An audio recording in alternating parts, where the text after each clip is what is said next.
Bien contado, mal calculado. Bien contado, mal calculado. Bien compté, mal calculé. Bien compté, mal calculé.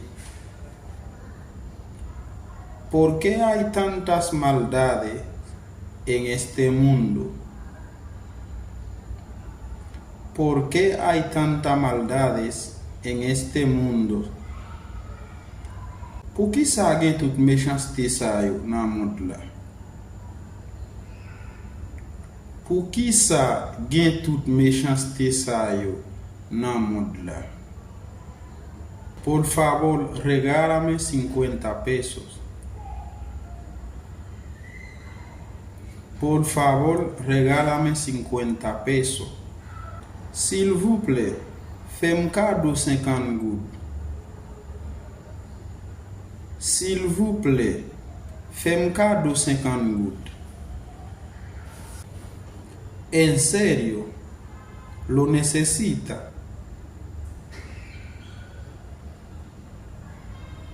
¿En serio? ¿Los necesita? ¿Ou sérieux? ¿Ou necesite? ¿Ou sérieux? ¿Ou necesite?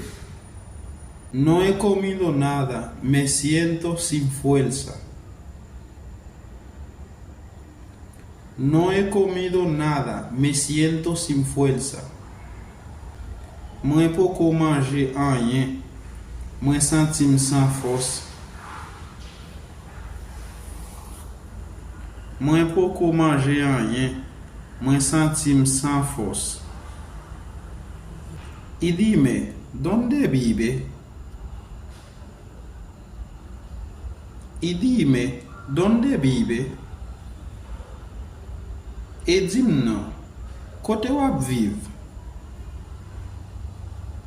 Et dis-moi, kote wap vive? ¿Conoce algún restaurante que está cercana? ¿Conoce algún restaurante que está cercana?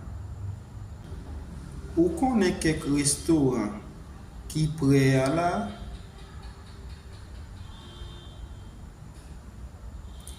Ou connaît quelques restaurants qui prêt à la?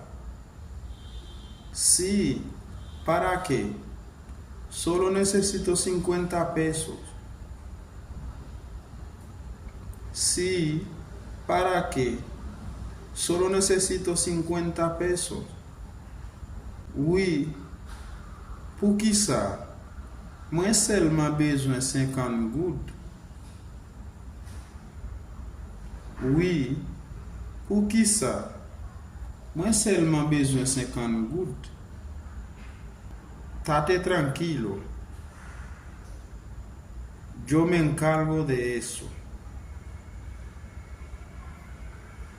Tate tranquilo. Yo me encargo de eso. Rete tranquille. Moi en charge de ça. Rete tranquille. Moi en charge de ça.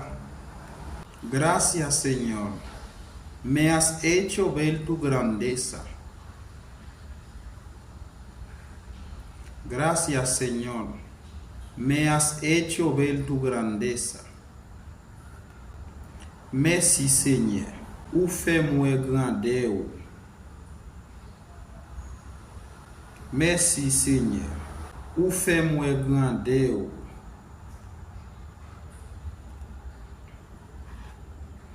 Tú mereces toda la gloria. Tú mereces toda la gloria. Ou mérites toute gloire. Ou mérites toute gloire.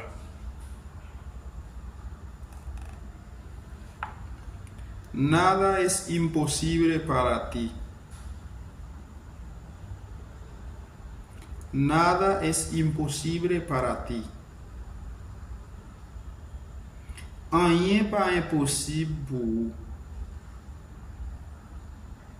Rien pas impossible pour.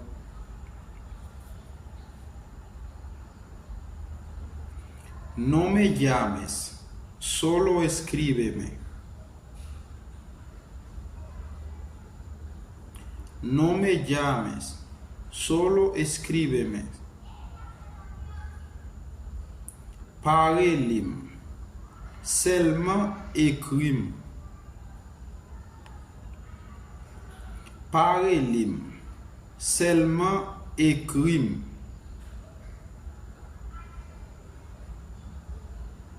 No puedo recibir llamadas en mi trabajo.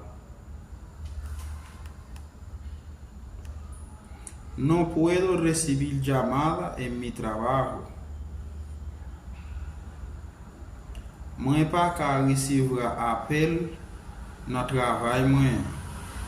Moi pas qu'à recevoir appel dans travail moi.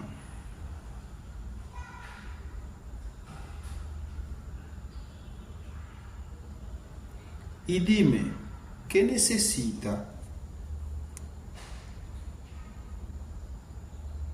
Y dime, ¿qué necesita? Dis-moi, qui ça vous nécessite? Et dis-moi, qui ça vous nécessite? Lo más necesario. Lo más necesario. Sac pi nécessaire. Sac pi nécessaire. Me gusta tu forma. Me gusta tu forma.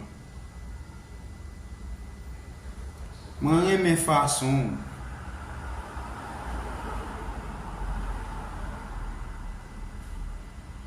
Moi aime façon. Mi gente, hemos llegado al final del video. Solo le voy a pedir un gran favor. Estoy para servirle a ustedes, pero por favor, ayúdame a compartir este video y no olvides suscribirte al canal. Deja un comentario. Pídeme lo que necesita de la clase. Creol traducida en español. Estoy disponible para contestar a cada persona que me escribe un comentario de algo que necesita. Cualquier duda, escríbeme y yo respondo. En un video o en el mismo comentario te respondo. Así que ustedes saben, comenten, dale me gusta al video y compárteme este video. Ayúdanos para que seamos más estudiantes que esté aprendiendo creol tanto en español. Así que ya ustedes saben, nos vemos en próximo video.